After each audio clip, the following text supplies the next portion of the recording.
buhay ko before, simpleng estudyante na yung simpleng pangarap lang niya na makatapos sa pag-aaral, magtrabaho ng maayos, matino.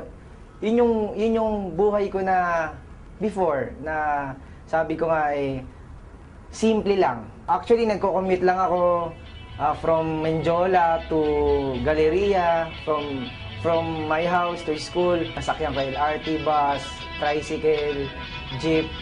So yun, simpleng buhay dati. Nung nagsimula ako kay V-Mobile, iba yung pakiramdam na V-Mobile pala, pwede kang kumita at the same time, pwede kang tumulong sa maraming tao. Pwede ka palang maging blessing sa ibang tao. Sabi nga nila madalas, importante yung makatulong ka kaysa naman na madalas kang tinutulungan.